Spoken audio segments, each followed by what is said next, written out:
Hi guys, and welcome to another episode of LR Live. In today's episode, we're looking at some covert security for your Land Rover.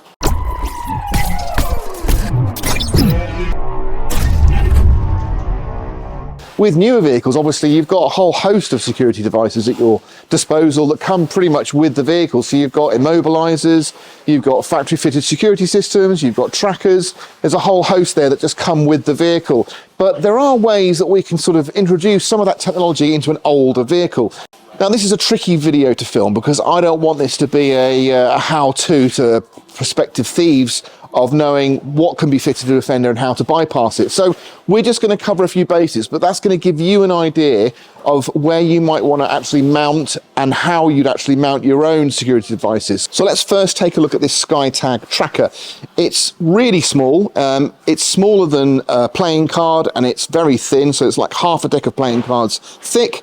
Now, the technology behind these SkyTag devices is basically like a mobile phone. So obviously you've got to mount it in the vehicle where it's not going to sort of be shielded from any panel work, body work. So obviously the nearest you can get it to the outside of the vehicle, the better. Now, it's really easy to fit. You just need a constant live, and that can be directly from your battery with an inline fuse, or it can be off a fused element from your fuse box. You've obviously got a negative as well. You have to run either to the vehicle or directly to the battery. And the way it works is literally, once you notice your vehicle's missing, you notify SkyTag. They have direct links with the police. The police have direct access to the SkyTag tracking system, and the police can track your vehicle much quicker. So think of it as a much more glorified AirTag, but with the backup of the police and SkyTag, and then you've got an idea of just how powerful this tool can be. What I'm going to do now is I'm just going to sort of highlight a few areas on the Defender which I think would be suitable candidates for locating that SkyTag device, and I'll tell you why. For instance, I'm starting straight behind me. I've got this snow cowl. Now, that is weather tight because at the end of the day, rain can't get into that area and it's just feeding air. So what a great place to mount the SkyTag. Now, if you have some adhesive tape just on the top of the SkyTag there, you can actually put it inside this snow cowl and actually mount it upwards. So it actually fixes onto the inside of the top of the snow cowl. That's plastic, so you're not going to get any interference. You can run the wires fairly easily through the wing and down into the box where the battery is, under the seat. That's not too much of a problem. And the nice thing is there's also a grill under here, so it can't drop into the vehicle and disappear. The worst thing that can happen is it can come unstuck from the top of that housing and just rattle around in there. But that is a good spot. And that gives you an idea of where I'm going with this, because another great place to mount this SkyTag would be in the wing mirror. Now, you can't that easily get into a standard Defender wing mirror, but these ones from Sparfax these ones particularly are heated. Now, I would not recommend putting a SkyTag into a heated wing mirror. But if you go for the non-heated option, which LR Parts do sell, all you have to do is unscrew these two screws on the side and your lens will just come out. And behind that lens is the perfect place to put a tracker.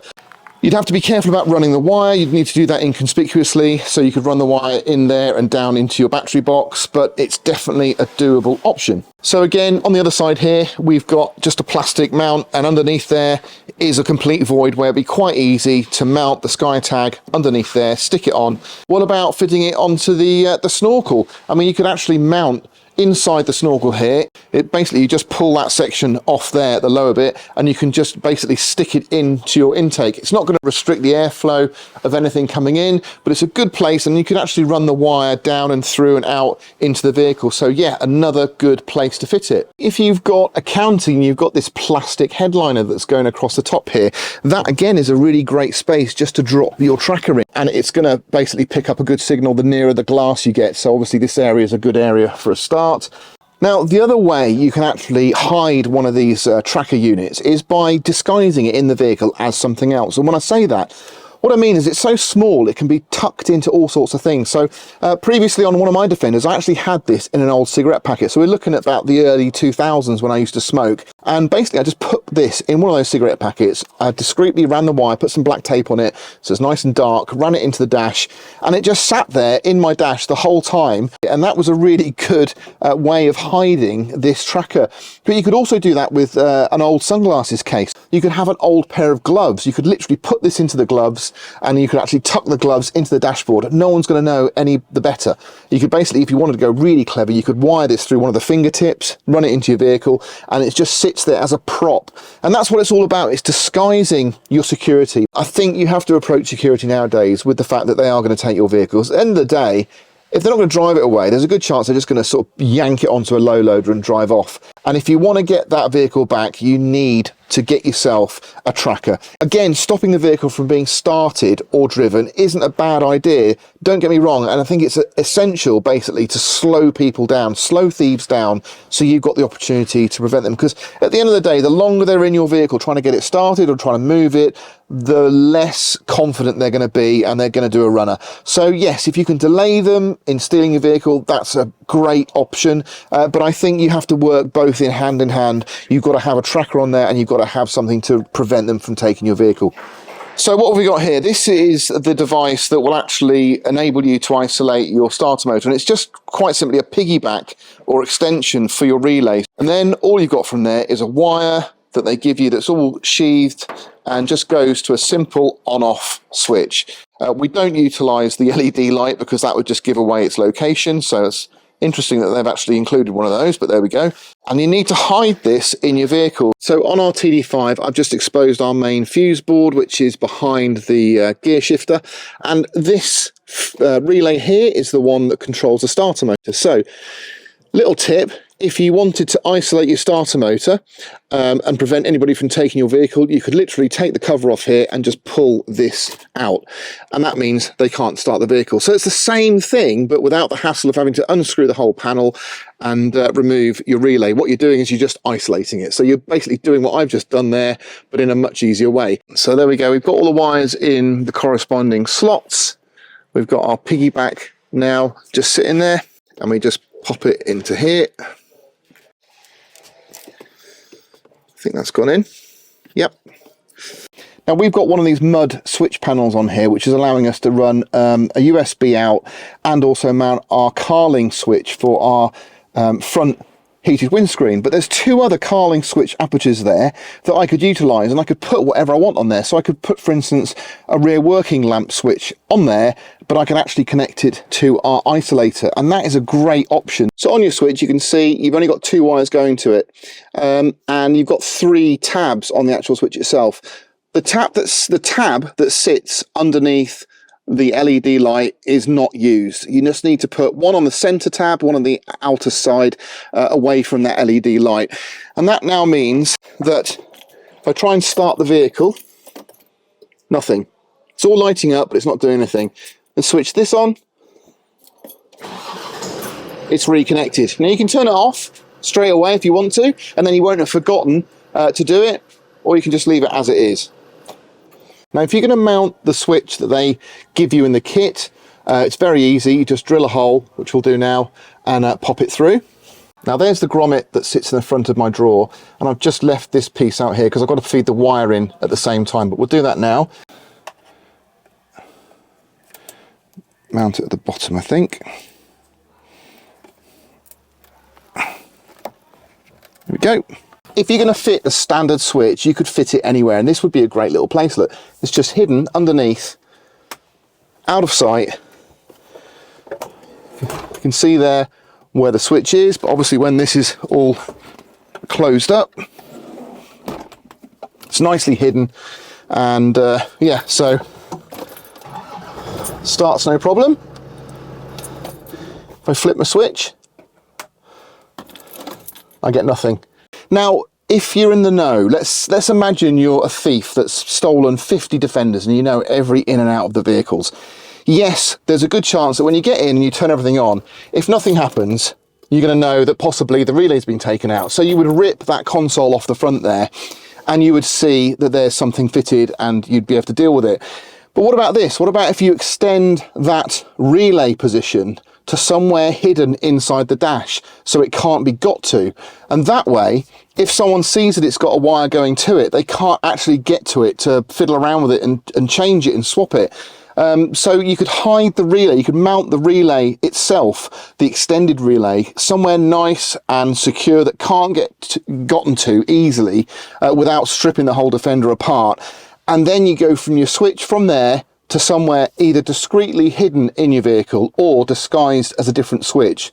And now let's have a quick look at what switches we could possibly fit. So here's a good example of a switch that would be perfect to disguise in your dash, and it's actually a illumination switch. So that turns the interior dial, your binnacle lights, on and off. So it's simply a rocker switch.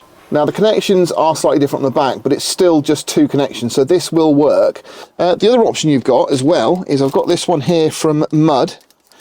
Now this is for a later Dendender or PUMA, and it's the push button style. So if you've got the center console dash on your vehicle, you could use this. So that push button switch is for a front fog light or front work light, and I've just connected the first and the third up.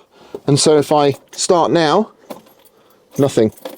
Does exactly the same thing. Press the button in and it starts. So again, that's a really good way to disguise the switch in your vehicle, because no one's going to give that a second look. So I've dug a little bit deeper and actually found 2 more push button switches for the later TD5 and TDCI, which are actually blank, so they don't have any legend on them at all. So if you didn't want to go for a front work light, in case you felt that was a little bit too obvious, you could just go for a blank. So there's plenty of those. So I'll put them all, I'll list them all in the description below, and you can basically take your pick on what you want to actually retrofit and add to that kit just to make it even more stealth. Even if you're in a more modern vehicle like a D3 or a Range Rover Sport, something like that, which you might think is harder to get something like a tracker integrated into, it's really not that hard. Now, this is the kind of thing I mean when I sort of talk about disguising the tracker in your vehicle. This is an old packet of coils for a vape.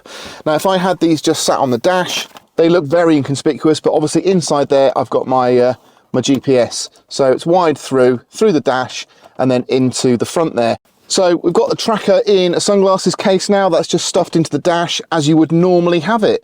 It doesn't look outside at all. If someone's scoping around trying to find where the signal's coming from, you know, they're going to have a hard time finding it. Yes, if they go into the glove box, your wire is going to be fed through there, but you can, again, you can be creative about the wire. You can feed it through here, you can keep it discreet, keep it out of sight. But just think about putting your tracker in something in the vehicle that looks like it should be there. But what about if we want to put it in our engine bay? What can we do there?